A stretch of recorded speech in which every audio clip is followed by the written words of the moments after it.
Ladies and gentlemen.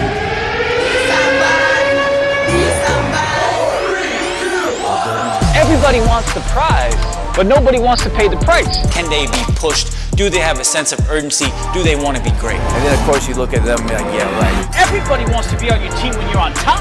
I saw the angel and the marble, and I carved until I set him free. Go be somebody, bro. But the most important part of the Be Somebody journey is the resilience. Welcome to the Be Somebody Podcast, your real and raw destination for all things entrepreneurship, leadership, and culture. One of the top-rated business podcasts in the world. Now give it up for your host, Be Somebody Inc. and BSB Group International founder and CEO, Kash Shaikh. Welcome to the Be Somebody Podcast. I got a basketball in my hand. It's a mini, Herbie, but it's still representative of what we're going to talk about today, which I'm so pumped about. We're talking hoops today. I'm excited, Kash. We got the Papa Shot right outside the door, the pre-podcast ritual. Yes, I'm glad you mentioned Papa Shot because I set the new record. Josh was like, yeah, I'm one of the best in here. I practice every night. I'm like, there's only one person with the high score, and it's me. It's triple digits, 103. All right, it's 103. And, I grew up playing hoops, and we've had the awesome opportunity to talk to a lot of people that I played with back in the day.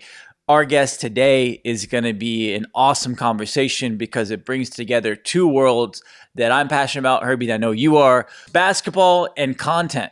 So it's going to be an awesome conversation. We've just heard some of the latest announcements about the NBA opening up again, creating this bubble biodome community in Orlando where they're going to have 22 teams playing back in the regular season for a chance to get in the playoffs. Hopefully LeBron can get his title, which I was hoping for this year. So really excited to talk NBA, talk about what's happened during the pandemic, and then really the role that our next guest, Jared Zwerling, has played in bridging those worlds of NBA and content. There hasn't been sports on for months, so I feel like all the sports are coming back at once, so I can't wait to talk to him.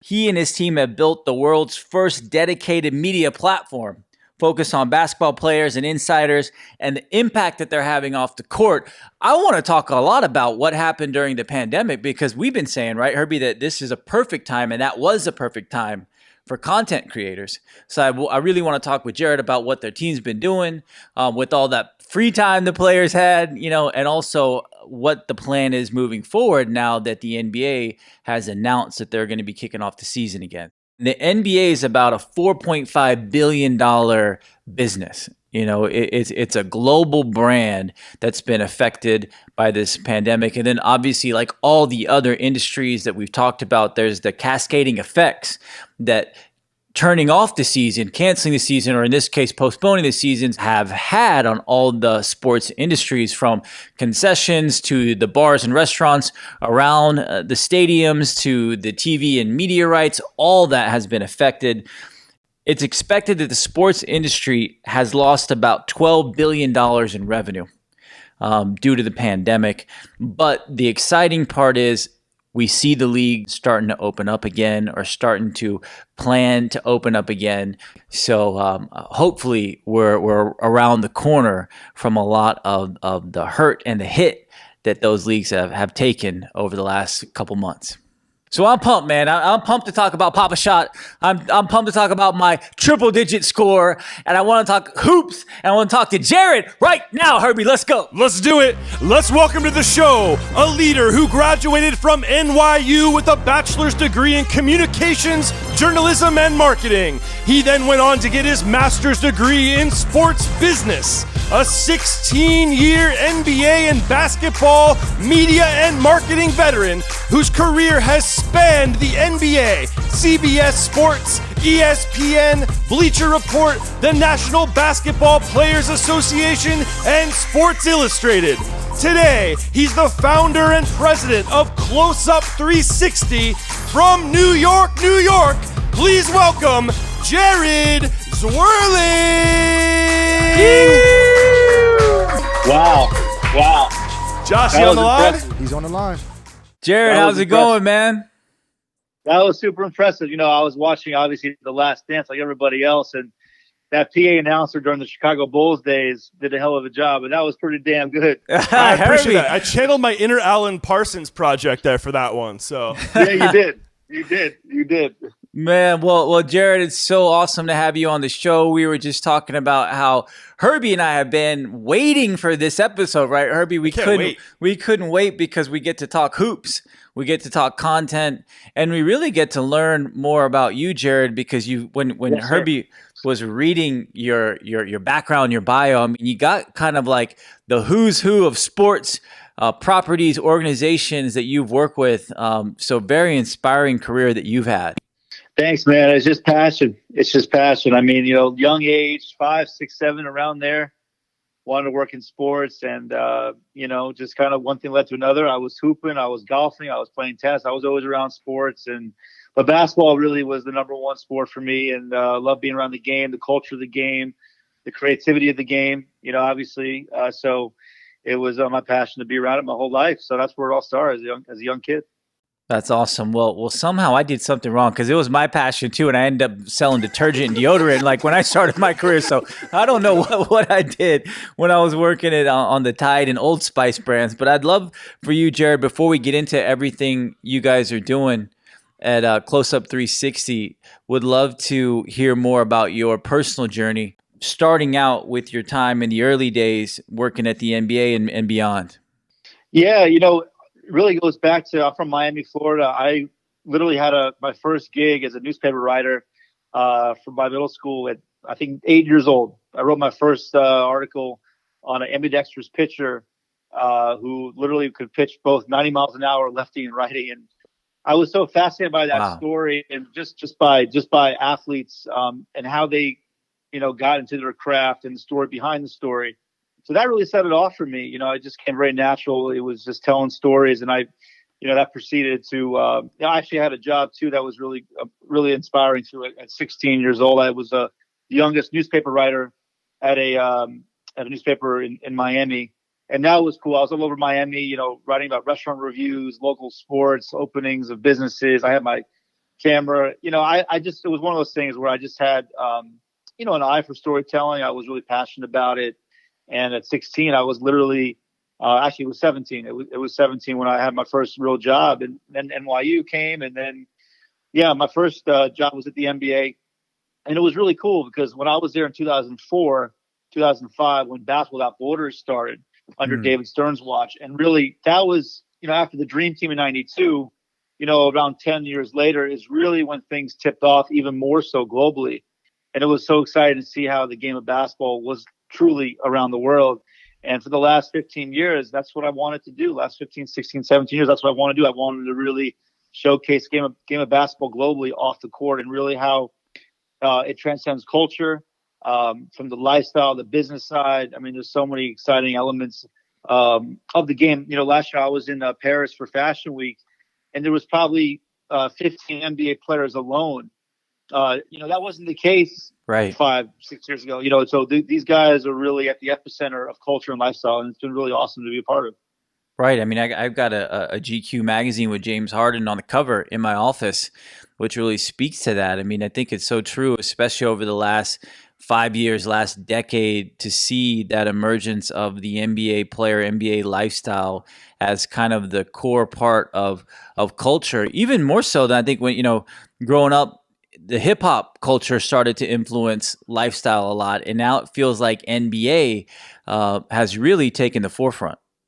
It has. And that's why, you look at games like NBA 2K, just playing the game, you can change the sneakers, you can work on the crossovers, you can work on the hairstyles, all that stuff. I remember, I think it was NBA Live 97.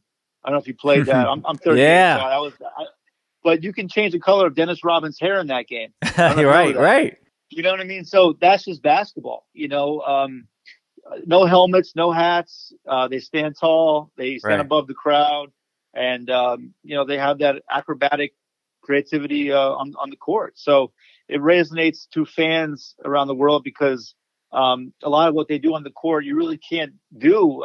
You can maybe, run a route, playing flag football, and, you feel like you're fast on the field. You could kick a ball in the soccer net, and but basketball, it takes a whole other level, with the hesitations, with the crossovers, with the dunks, the alley-oops. There's a whole other level of athlete that people really look up to, and it's just been exciting to see the game sort of like that. the global aspect, as you mentioned too, has been really powerful to watch. For years, you've seen soccer or football being the world's game, but the emergence of basketball on that global stage probably has been a core part of your journey as well in your professional career. Because if you think about what you've been doing the last 15 years or so, that's really when it's emerged on the scene. Last summer was really interesting. It really showed me how global basketball was. It was actually a crazy 5 weeks. So I flew from New York to LA to Australia. So I was there with Team USA, and they started off in Melbourne, and they converted Marvel Stadium, which is really for Aussie rules football, into a converted basketball stadium. It was 60,000 fans in there. They had all portable seats. The whole place was converted. Even the court was customized for basketball in Australia. And then they went to Sydney and played there, and then went over to China for the FIBA Basketball World Cup. And to even see the enthusiasm for teams like Poland and Turkey, and just the excitement that these teams really had no players back then. Czech Republic finished 6th place. Czech Republic was never even consideration at all to finish in the top 10 for basketball. So all that last summer was really cool to see, just with how fans came from all around Asia and even the States to just watch, these players. And it was cool. It was really cool. And I think, that just really set off, or continues to set off, where the game could even go.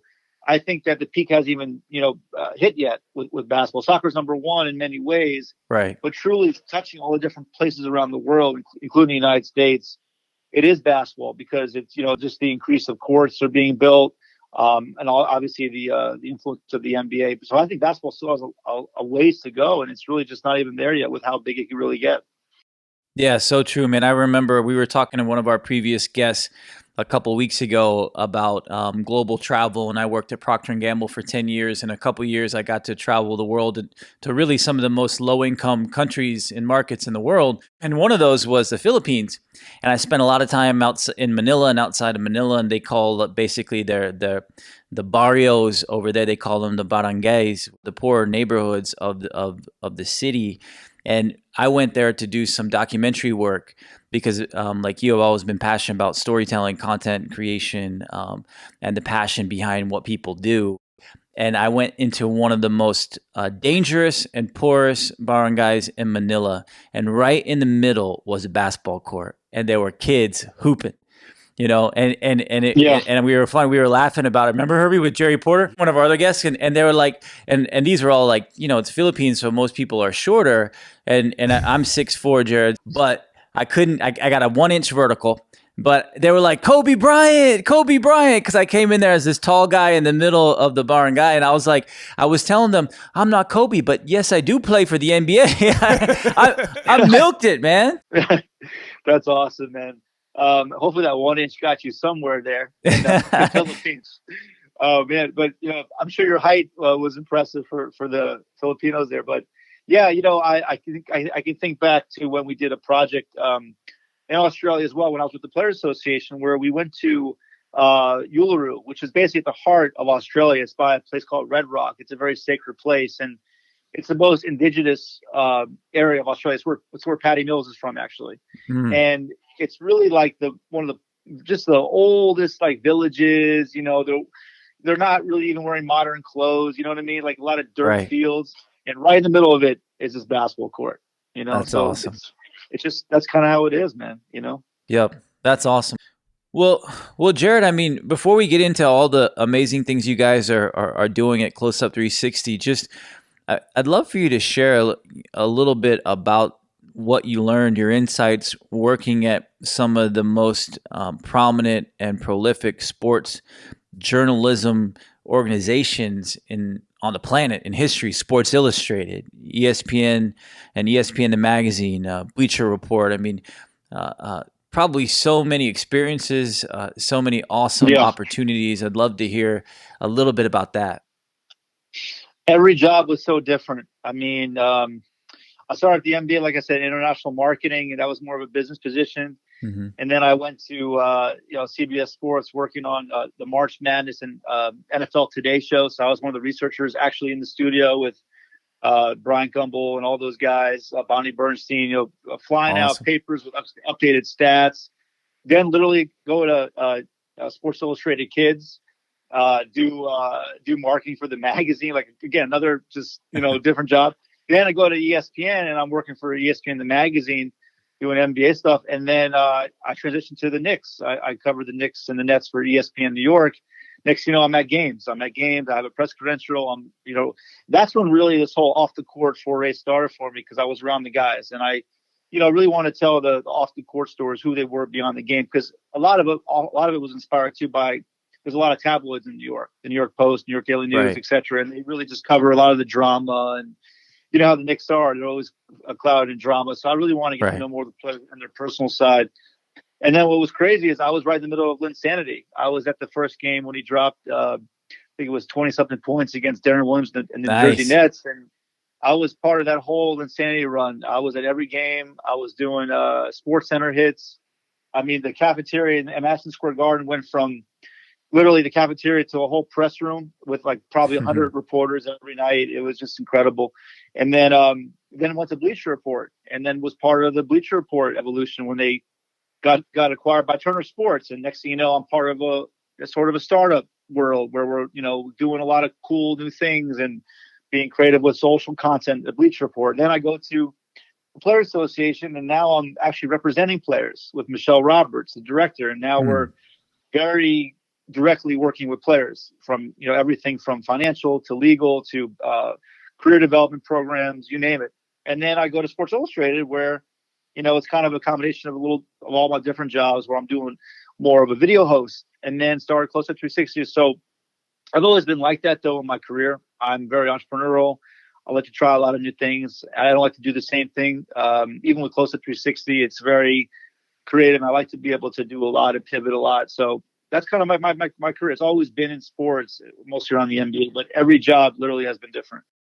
That's cool. I was about to say, I mean, you've hopped around a lot, and obviously that's based on that entrepreneurial spirit, that passion and desire to do different things. But is there another reason why you didn't stick or stay at one of those organizations for longer?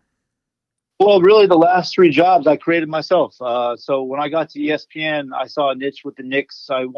Initially it was to be a blogger. And I pitched, I think we could do features. I think we can, really get to know these guys and do a lot more off the court content. So I created that position. Then Bleacher Report recruited me when they just got acquired by Turner Sports, and I basically was able to create my own position from scratch.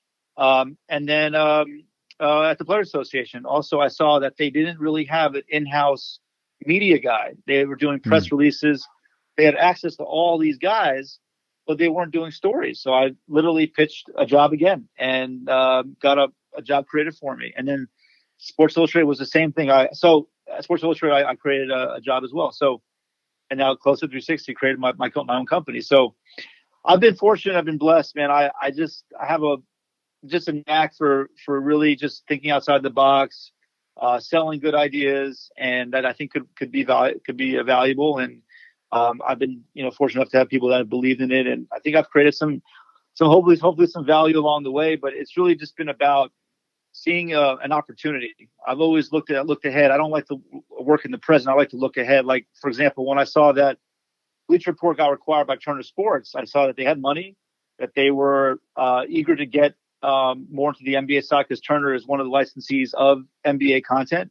So I knew that they had more access to the NBA games, and they had money, and they wanted to develop an NBA resource editorial team.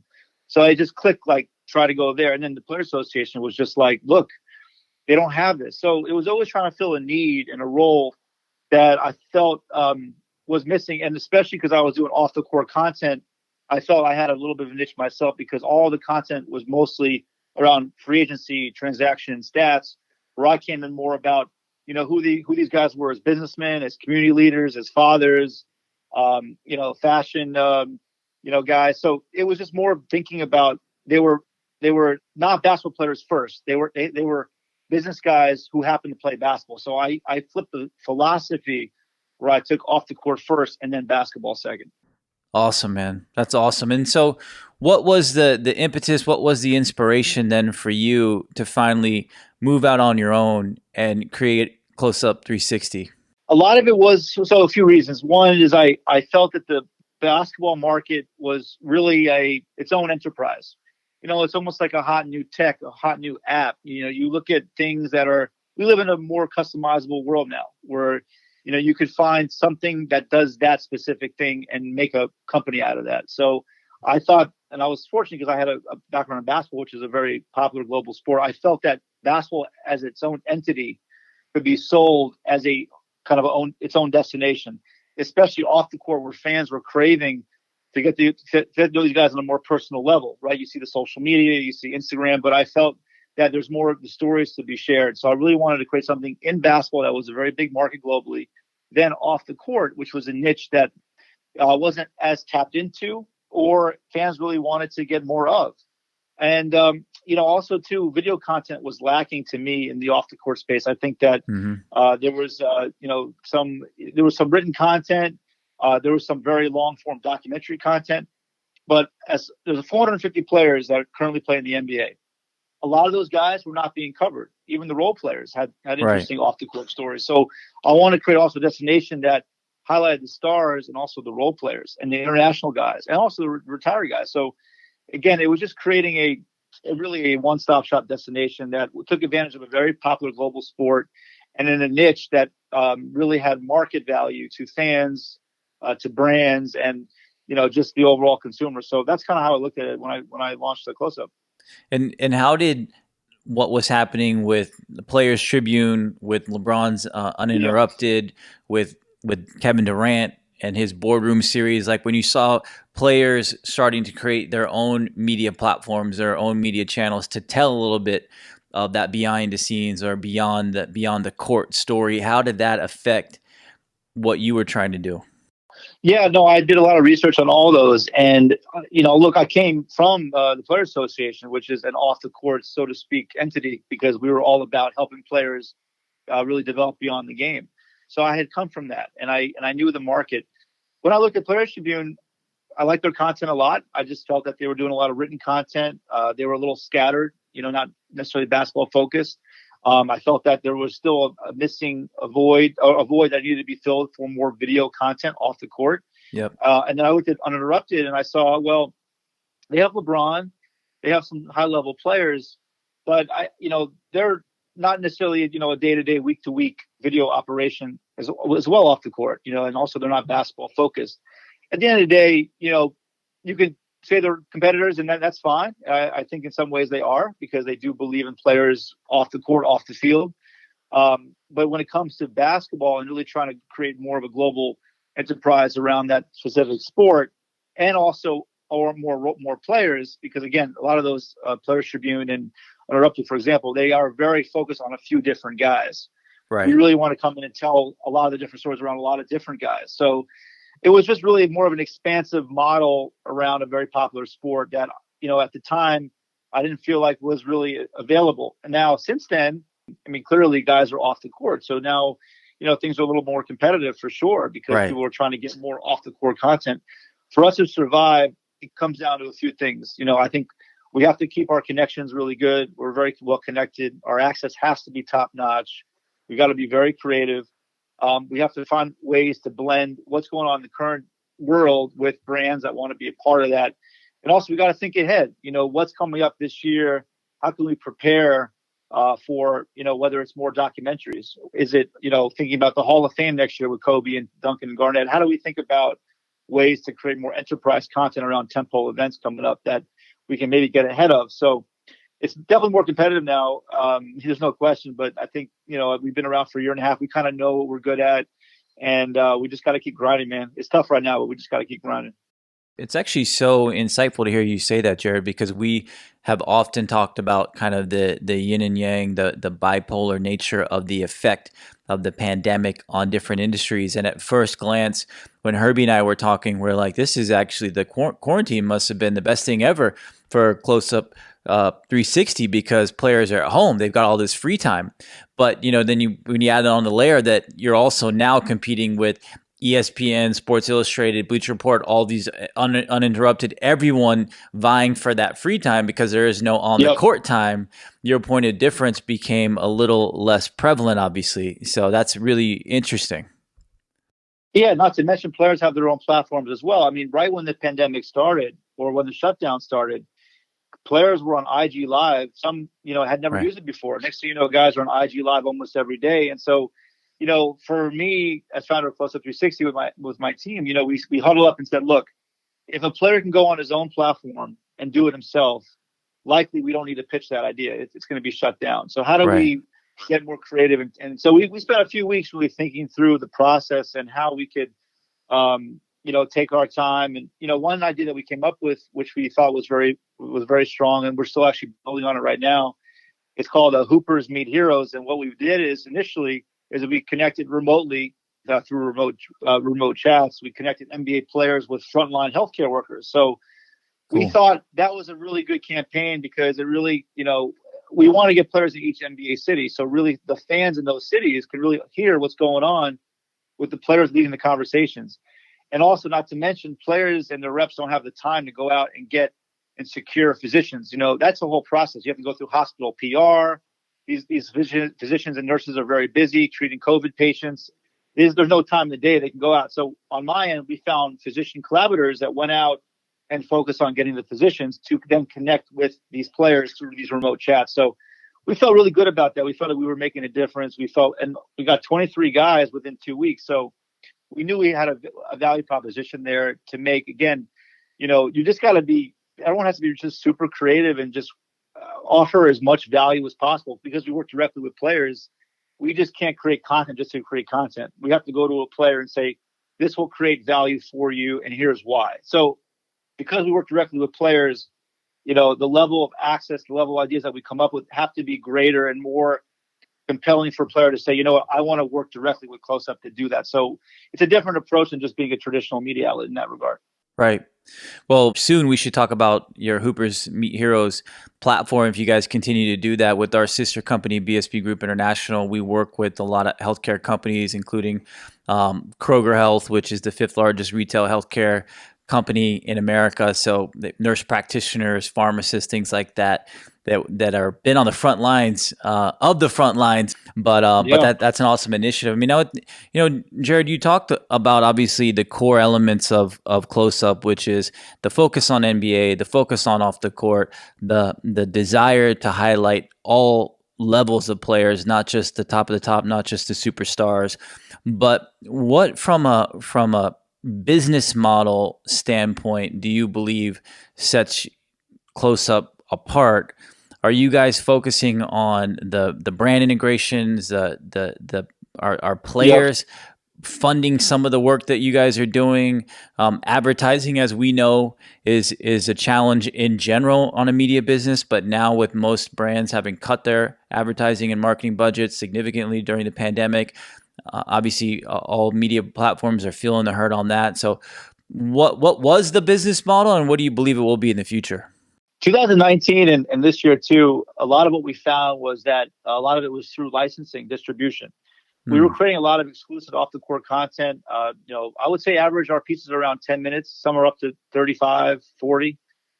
So a lot of what we found was that, and it's interesting when you launch a company, you have ideas of where things are going to go. But as I've learned being an entrepreneur, you got to pivot and see where things go. Our video content turned out to be very viable, and with the access that we had, with the great storytelling that we had, and we created a library. So we were able to sell some of that library to distribution partners here in the States, in China, which is a huge global market. Obviously, the biggest for basketball in the world is in China, and so that's been big for us. We still want to grow it. We're still early in that. I think for us, we have some big plans. Obviously the quarantine and all that has limited some things, but for us, licensing, distribution. The brands, clearly that's dried up a little bit right now, but we want to be able to sell against that with our Hoopers Meet Heroes campaign, some of our other projects that we have coming up. But I would say in many ways we've almost served like a production company early on in this first year and a half, where we've really pushed out video content and we've got it on different bigger distribution platforms. So that might be our niche, and we might have to cultivate that and really develop it out. I think we're still early there. We have big ideas down the road, depending on how this whole, 2020 shapes up. It's been a tough year for everyone. Right. But we do have other ideas down the road to do more off the court related things globally, events, off the court events, globally, maybe having some kind of, destination for headquarters around FIBA, International EuroLeague basketball.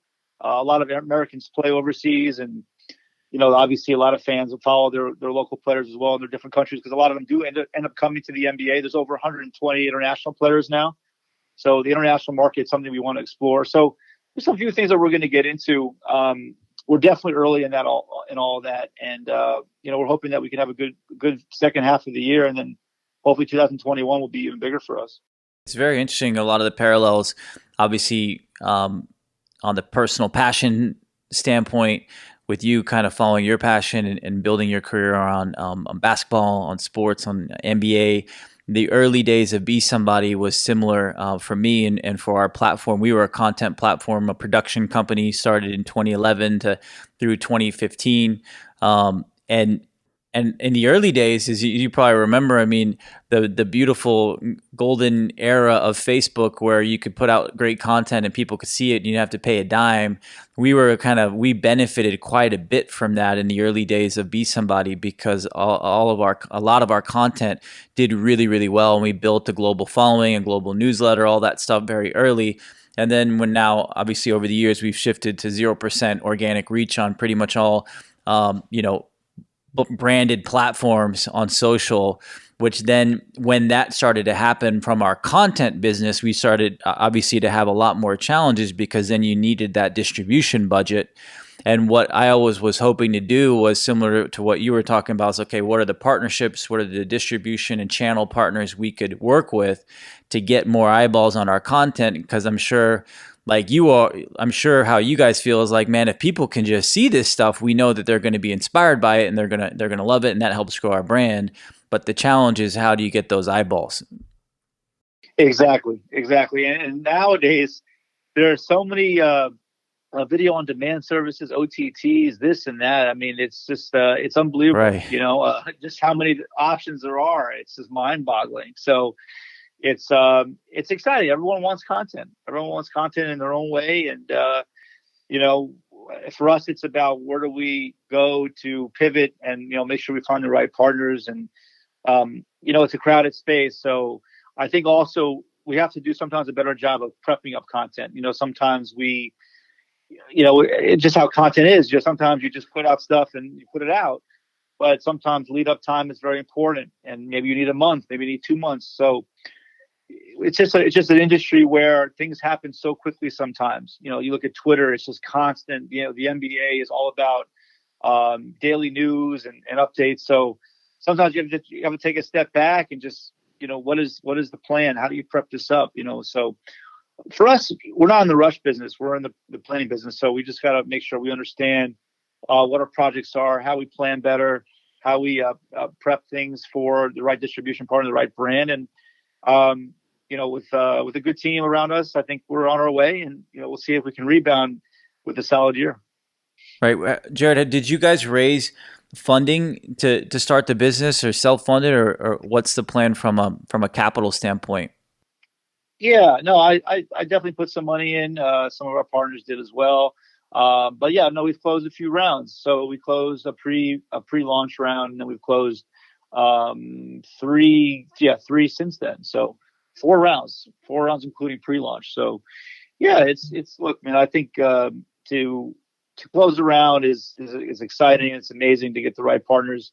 For us, we've always tried to find partners that really are in the NBA space to some degree, or in the content space. So we have very strategic investors, not just guys that just, hey, here's a check, but people that are very knowledgeable about the space. And we've actually been able to find partners / investors that are located in different regions. So we have 2 in China, 1 out internationally in the Middle East, and we have 1 in the States. So we've been able to spread ourselves out pretty well internationally, and we're trying to leverage those connections to really see what we can do in those markets. So I'm very happy who we have on board there. I think that they're really in the space and understand the market and where things are at.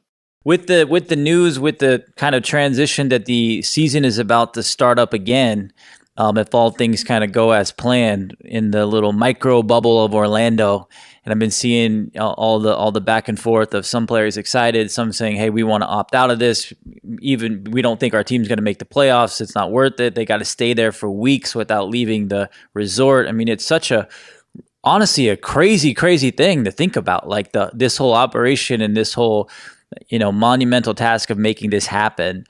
How involved have you been from a learning standpoint, from a content creation standpoint, or just as an insider? How has that felt for you? Orlando's going to be, well, first of all, from a media content standpoint, it's going to be very difficult. I even talked to the NBA, and it's going to be a very limited deal there. I mean, just think about it. If a guy, let's say a guy does a shoot, with us and some off the court at a restaurant or something like that, and who knows, he gets tested positive. I mean, it may not be from us directly, but he'll say to himself, "Oh God, I left my team to do this shoot." The guy's out of commission for 7 days. It's going to be really challenging from a content standpoint for us. I don't think we're going to be focused as much on Orlando. We'll see what they're putting out a plan this week. They're going to send it out to national media and to give them a sense of what it will look like. I assume it's going to be a lot of, maybe press conference setting, maybe Zoom conferences. Very curious if media will even be allowed in the arenas, maybe on the second level. I'm not even sure how big these arenas are at Disney, to be honest. I've never been to the arenas, right? But yeah, I mean, for us, we're thinking outside Orlando. LA will still be a huge market for summer basketball, even though the Drew League and other pickup games may not be happening. Guys will still be training and still doing what they do. I'm from Miami. I'm in Miami right now. Miami, a lot of guys are here. New York, I also live in New York. So, we'll look at other places, internationally too. Well, is going to be an interesting option for us. But Orlando is going to be interesting. I think that there's so many concerns. I can go through so many, but the idea that a player could potentially miss games by being tested positive. I mean, I don't think anyone's going to want to risk doing any outside content, right? So there's going to be daily testing. So the biggest question for the NBA is how they're going to restrict players to do what they do. Clearly, to tell players you have to just stay in your hotel room and go to the game, that can't happen. Right. Speaking of Dennis Rodman, too, NBA 2K, Rodman wouldn't have been able to hang. He couldn't just hang with Mickey and Minnie all the time. He needed his off the court, reset. Exactly, man. He would infiltrate the entire team with COVID. But I mean, honestly, like there has to be. To me, it's got to be a transportation thing too, right? So if guys are bussed, to bus different routes. That they know that they're going on, and they're able to transport or go to certain areas that are reserved for them. But it's hard. I mean, from what I'm understanding, players will be able to go to restaurants and enjoy Orlando. So, man, hopefully they're smart, and I mean they're going to be tested every day. So obviously, if they're not smart, they'll have COVID. But yeah, I don't know, man. It's going to be the problem is if cases start mounting up, this guy and then this guy and then this guy, because then again, if a guy tested positive, they got to test the entire team, right? And then who knows what's going to happen. So I'm excited to see the NBA back, but I'm also very, very cautious that just the way that the landscape will look and how many restrictions are going to be, and this is all a case study, man. I mean, nobody knows. Even with our company, we had, I would say 70% of our plans just fall off the table when everything hit. And we were quickly in pivot mode. What can we salvage? What do we need to repurpose, repackage, and what do we need to create from scratch? And sounds like that's a lot of what you guys are doing as well.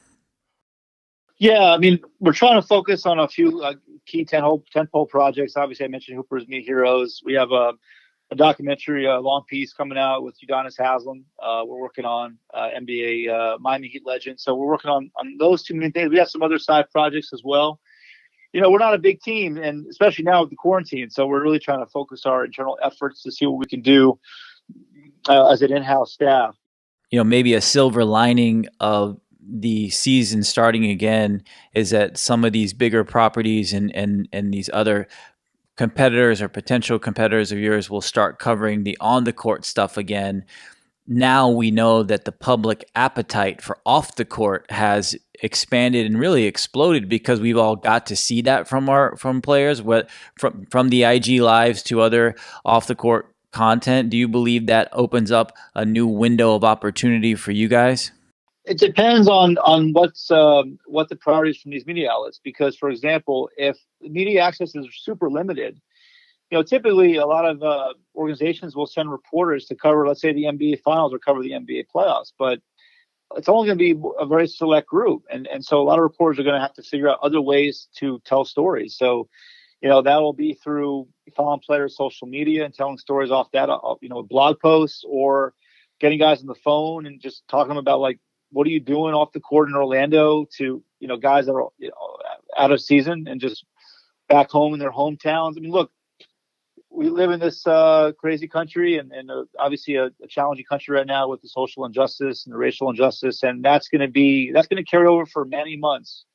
Right. So I think a lot of reporters, media will probably look to cover that angle a lot. What players are doing, to give back to their communities. So I see that as a very big focal point for a lot of media that can't cover on the court, but what guys are doing off the court to help their communities and help solve the racial injustice issues that are plaguing this country right now. So we'll see. I mean, a lot more media is definitely plugged into on the court. I mean, they're not seasoned in with the relationships with the agents and the publicists and the stylists and the trainers and a lot of them are very, plugged in with the on the court side. So as long as the games are going on, yes, a lot of it will be guys are performing and all that kind of stuff. Then the NBA draft is October 15th. So that'll also be a focal point for media too, to start covering the pre-draft, where guys are going to be working out, the mock drafts. You're going to see that coming out. So yes, I do see it more of a gear up to your question about, the focus. I do see a gear more to on the court, but there will be a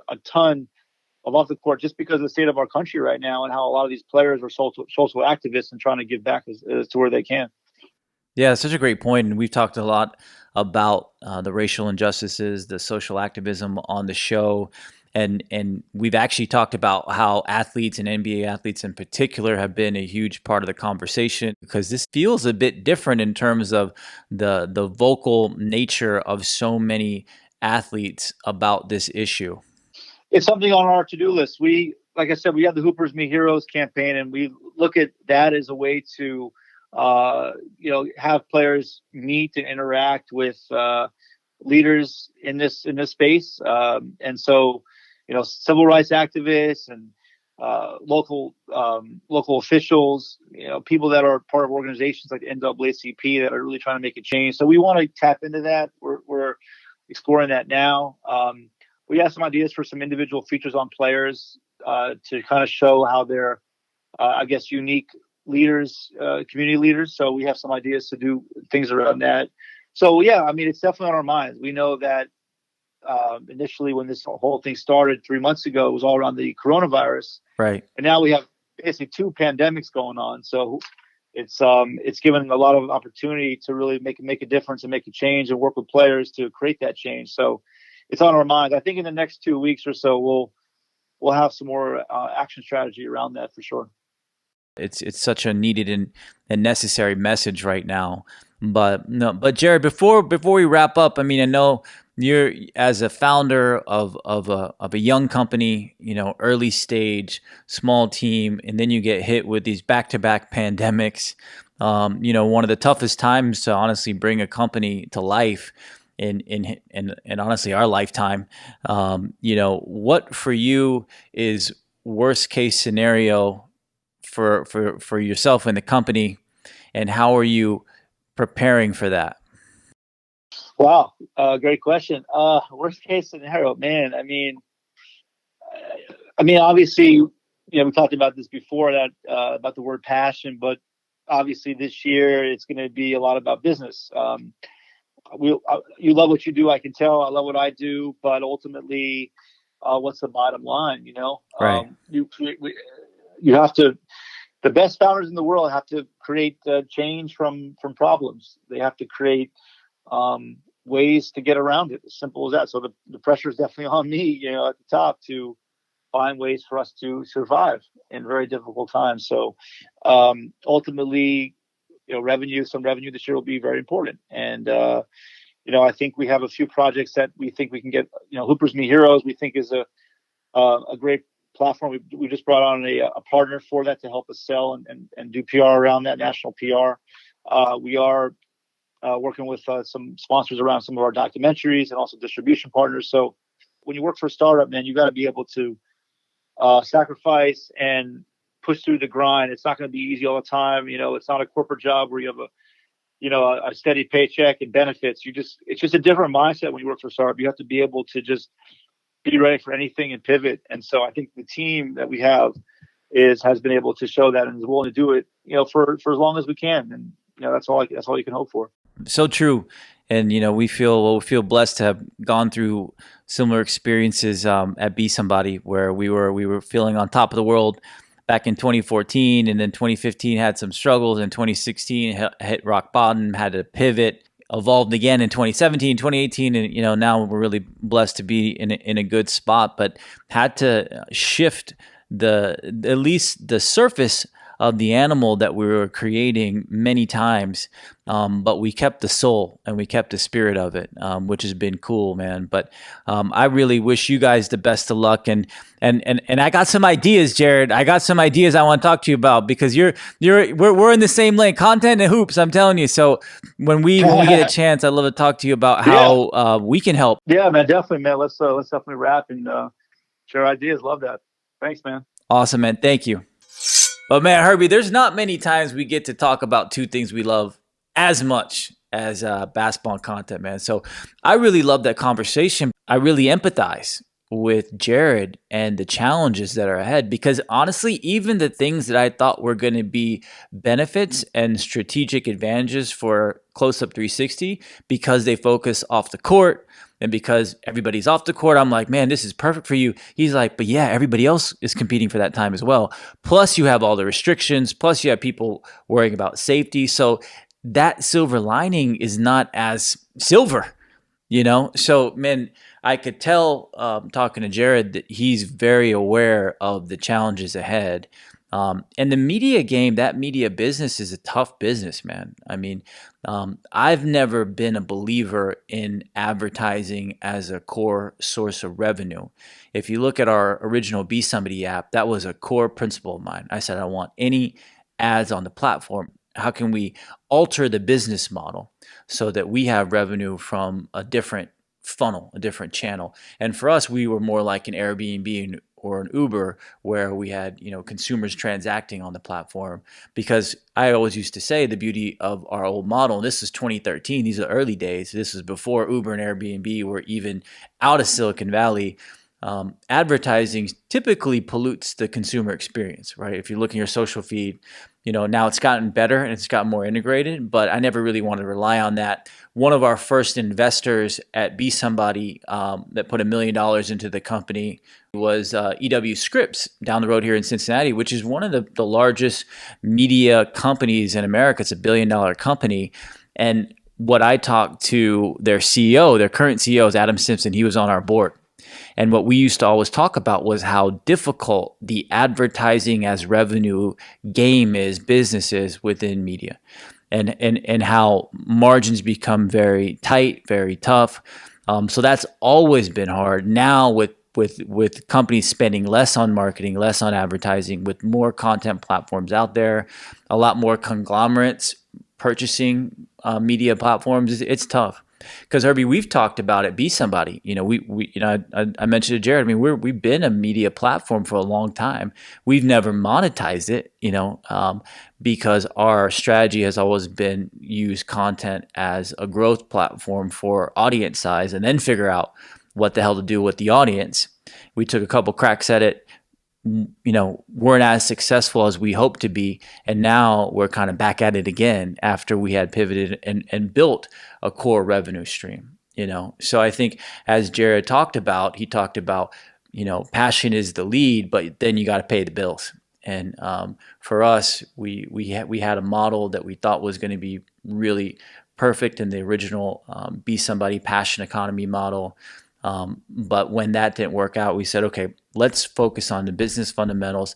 Let's focus on profitability. Let's focus on making money, having a high margin. So that gives us the flexibility and the strategic acumen to be able to make some decisions, like spend every freaking night with you doing this podcast so that we can get more people to be inspired and then grow our podcast network and basically take over the damn world, Herbie. One episode at a time, Kash. All right, I'm sorry. I'm getting ahead of myself.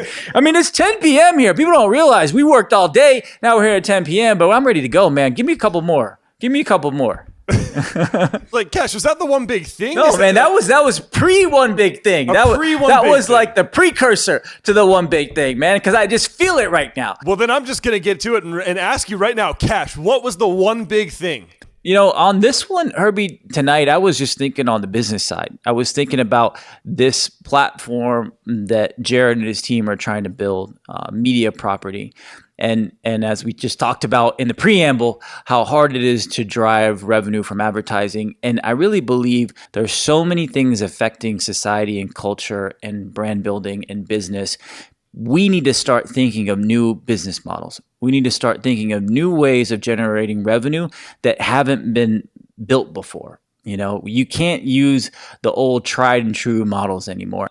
We got to do some things differently, whether that's how we partner, whether it's through shared revenue, whether it's through media and licensing agreements, whether it's through looking at venture capital in a different way. I mean, the game has changed, so we have to think about things very differently. And I really believe the companies that are emerging right now and the companies that are going to succeed are going to say, how do I got to play the game differently moving forward? Awesome, Kash. 2 one big things for the price of one. Double it up. Awesome. Well, thank you. I appreciate it. And thank you to everybody for listening to this episode of the Be Somebody Podcast. Be sure to check out all of our full audio and video episodes on besomebody.com or listen and subscribe on Apple Podcasts, Spotify, or wherever you get yours. We out. You.